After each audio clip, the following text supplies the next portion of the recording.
All right, this is James Laid Out, and I'm here with Dr. Munoz. Hi. So, how long have you been a doctor for?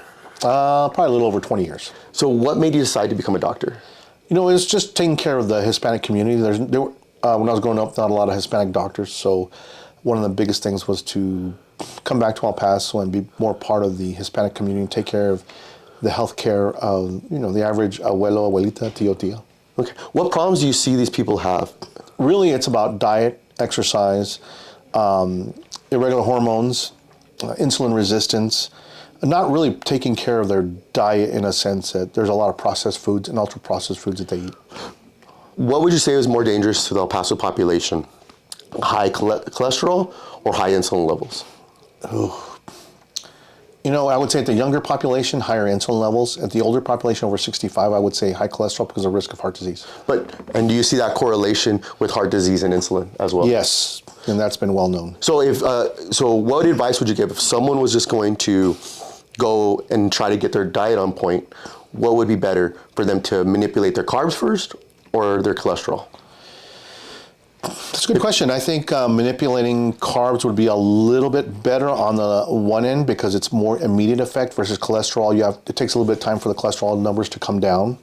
You may have to use alternative therapies, either like red yeast rice, fish oil, or cholesterol medications versus carbs.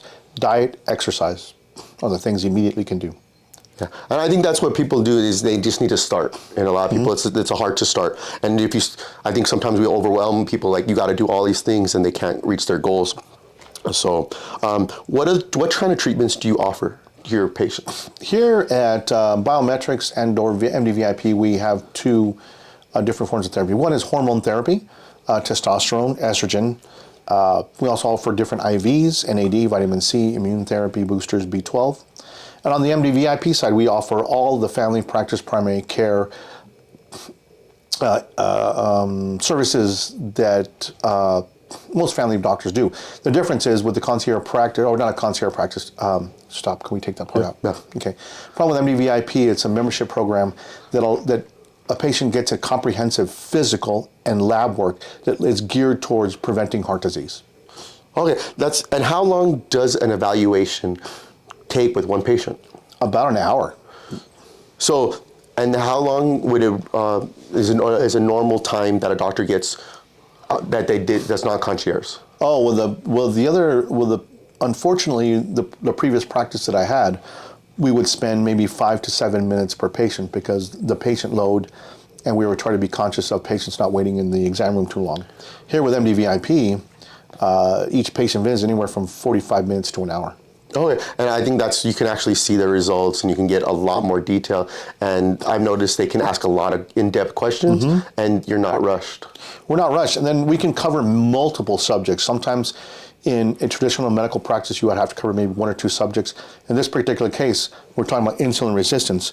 It's not only placing the patient on medication, discussing what type of diet, what type of exercise, when you're going to exercise, how does the house look? You have 2-story house. Can you walk? Do you have the ability to go to the gym or do some home exercises? So we can go in depth with each patient. Yeah, and I think that's what people lack because what most patients see their doctor once a year.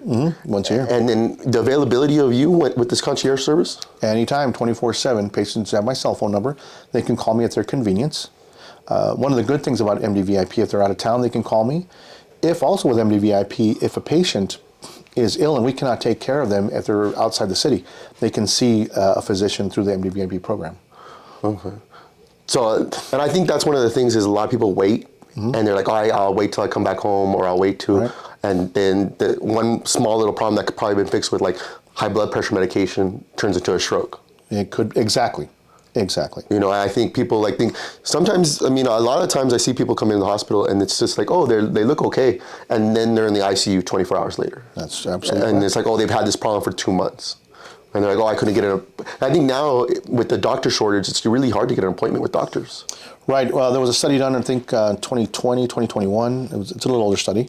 That El Paso is about 80 primary care doctors short.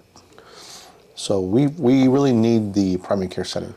And on the biometrics side, we do a lot of hormone therapy. We've discussed that before. We do an extensive hormone panel, not only to look at testosterone levels, but estrogen, insulin growth factor, insulin, and thyroid levels.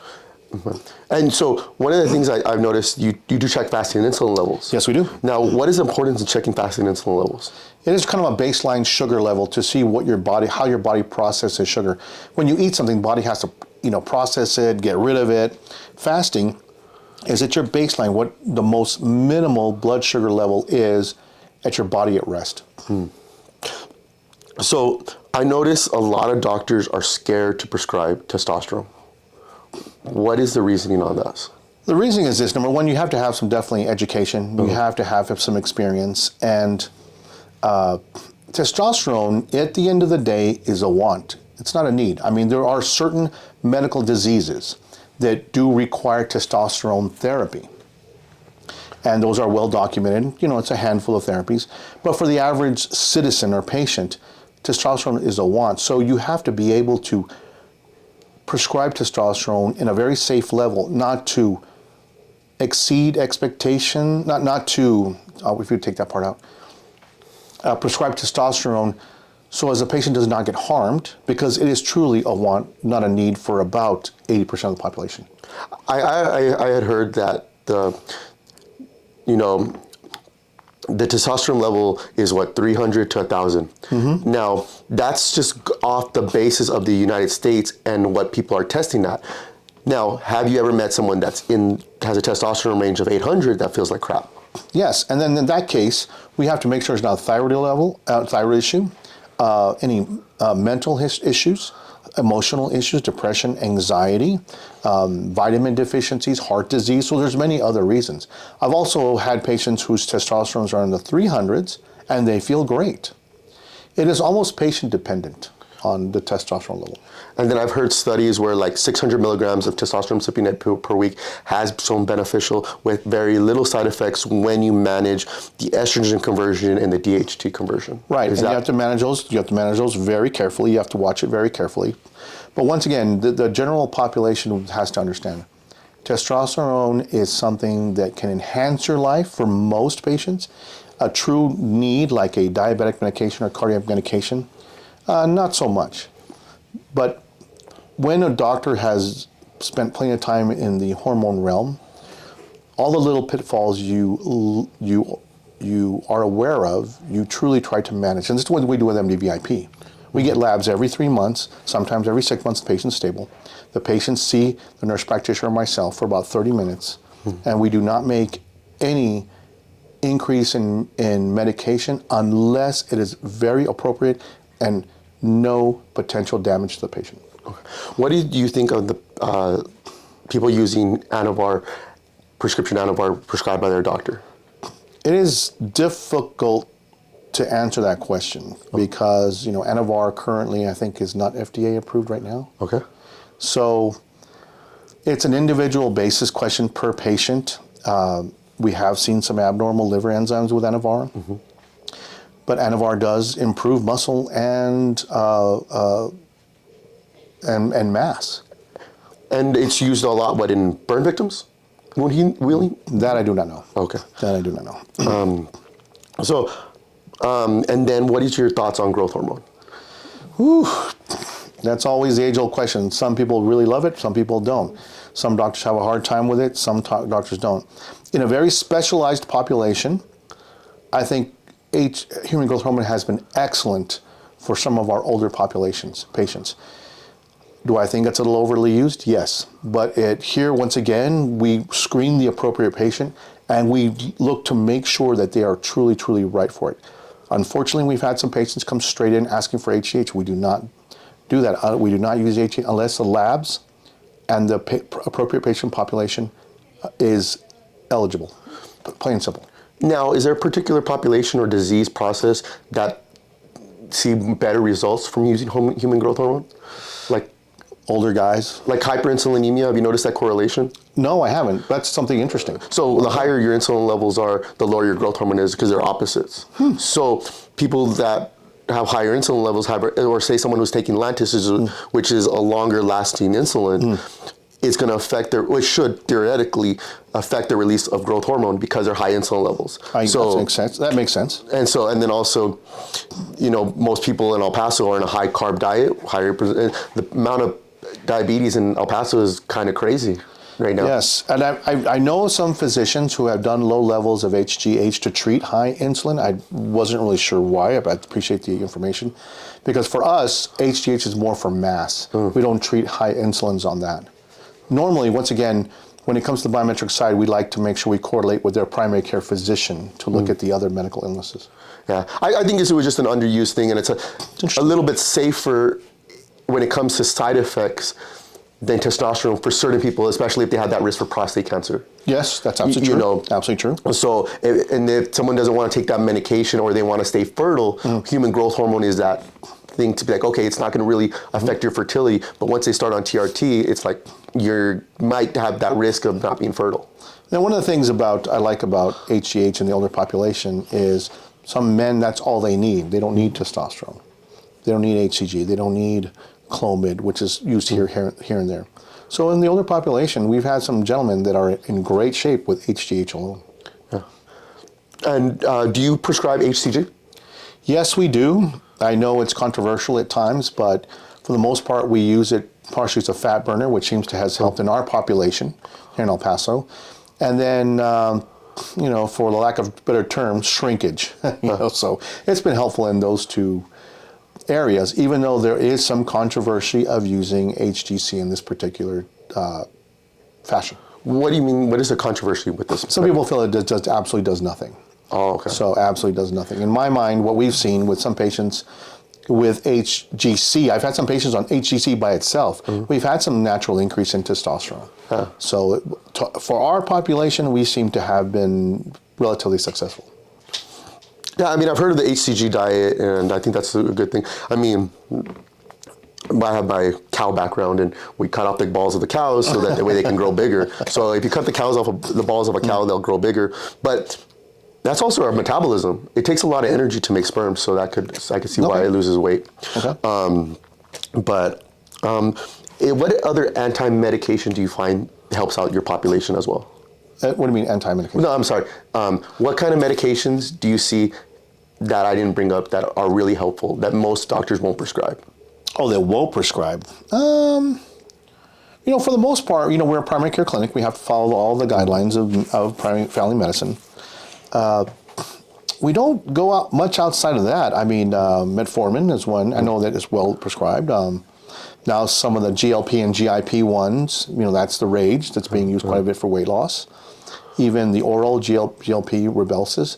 But for the most part, there's not a lot of medications that are outside the mainstream that we brought into biometrics and or MDVIP.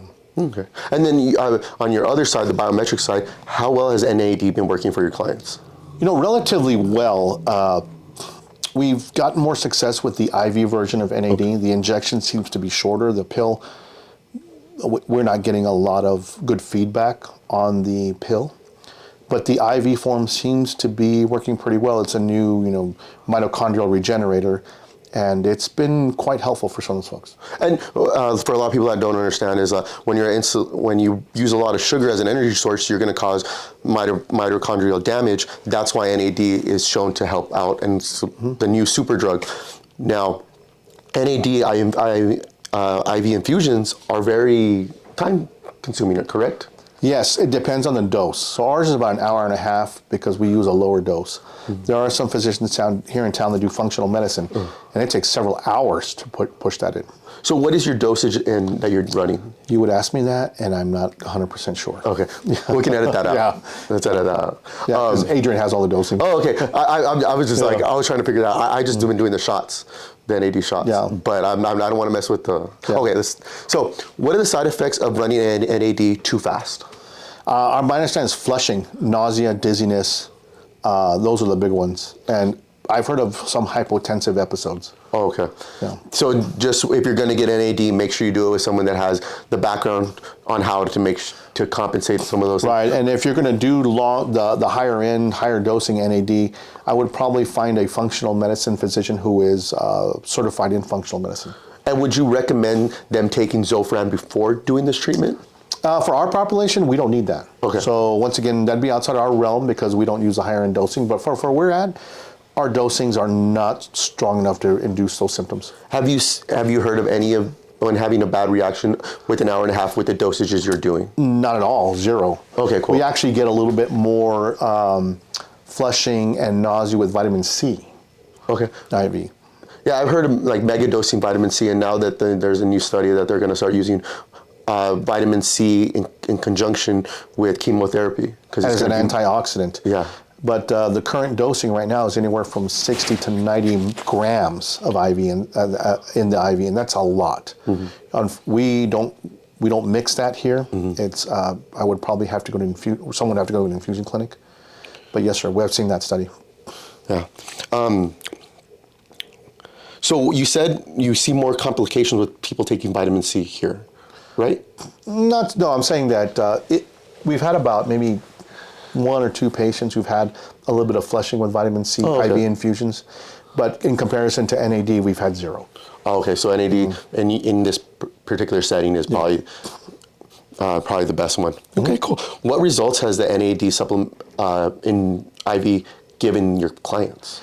Patients have told me that they feel more energetic, but more clear, like they can remember information better, they can concentrate better, and compartmentalize better. As men, well, we're really good at multitasking, compartmentalizing, and doing, thinking about multiple things at once.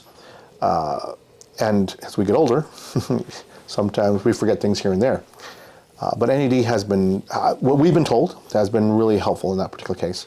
And it's mostly men that have gotten the NAD IV. We hadn't had very many women. And then I had read that it supposedly helps with hormones regulation. How does that? That I do not know. It's all been, well, I can see what you're talking about because it would be a precursor to some hormone enhancement, but that I'm not clear. Okay, cool. I love how I've seen him in action and him dealing with patients, and I love seeing how much in depth he goes. Now, when for MDVIP, I love that, like how much I saw you spend like 45 minutes with someone, and the amount of labs that you had done was amazing. What do the standard labs miss that you guys catch? So what we do is something called an advanced lipid panel. Okay. What I like about the advanced lipid panel is it breaks down the cholesterol particles, and then there are some other labs that we would do to see how true the bad cholesterol is. Because obviously, we've had patients with this standard lipid panel, get that lab, and all of a sudden, they get a heart attack in 3-4 weeks, 5 weeks after their physical. With MDVIP, we break down the cholesterol particles that truly cause inflammation on the inside of the artery of the heart or thickening of the inside of the artery of the heart. Okay, cool. So, yeah. Is there any things you tell your clients that have a higher cholesterol or unsafe cholesterol that you find to avoid? Fatty foods in some way. I mean, we all need some animal fats, but really fatty foods. We try to have them maybe do the white meats if they can. We try to have them use olive oil or avocado oil. And then exercise. Really, it comes down to exercise. Yeah, I mean, I think that's a huge thing. Most people are inactive, especially with their job, and they're more sedentary. And then olive oil and avocado oil, they're really good oils as long as they're not heated. But I don't know if you've heard this one, that there's more olive oil on the shelves than there are olive trees. Really? No, I didn't know that. And so they're finding out that most of these olive oils are actually fake. Wow. And so they're mixed. And there's also a different burn rate on the avocado olive oil. And then also even the glass. If really? It's not a darker glass, it messes with it. It causes.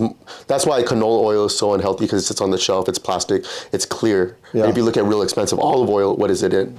A dark green, right? I think dark green bottles. This is there in dark green bottles. Very so cool. It's a little bit more healthier. Cool. And what do you believe about ghee, grass-fed butter, tallow? I think those are huge things. I started using tallow on my face, and I haven't done it lately, but I have a wound, and I've been using tallow, and it's working better for me. As an anti-inflammatory? Yeah, than Neosporin, which is like amazing. And that whole thing, like, tallow used to be in McDonald's French fries. Really? And so 30 years ago, they changed it. So I think that's why, I mean, I think it's still used in Europe, but that kind, I would have to check on that. Interesting. But tallow, I think, is just an underused fat. And I think it's the beef industry has had so many negative influences from this. You know, I think we're all trying to get healthy, and there's just so many studies out there. Now, what makes you pick your certain studies? Like, you do a lot of research. Number one, reputable websites, certain websites, for example, like UpToDate or Hippocrates, Medscape. But I look at population size. Okay. That's the big one. And then I look at what the risk of, if it's a true study, if a true positive study, that there's not some risk where it's a false positive or false negatives. But that's really how I look at it. I mean, I'm not a statistician, but I really look at population size. And then my academy, American Academy of Family Medicine, does a really good job of weeding out studies that are relevant to primary care. Okay, so that's really cool that you have someone to back up. Yeah. Like, because I think there's just so much information out there. I can probably write something in Google, be like, does coffee make you increase your testosterone? And I'll probably find it. But you know what? The New Year's is coming up. Do you have any tips on how people can become healthier? Because everyone's going to start their New Year's resolutions. What can the average El Pasoan do to be healthier? Everything in moderation. Less menudo, less alcohol. You know, I mean, everyone's going to have a good time and enjoy. But watch the amount of fat you take in, definitely the amount of alcohol. This would be a good time as a resolution to stop smoking. You know, when you look at insurances and when insurance companies want to insure a person, you will pay 400 times more if you're a smoker in premiums. So smoking, reduction of stress, that's one of the big ones. So if you guys can all do that, start the new year with that, I think you'll start the new year healthy. Oh, well, thank you so much for the advice. Thank you so much, Dr. Thank you very much. I really appreciate it. It was great meeting with you. Thank you. Oh.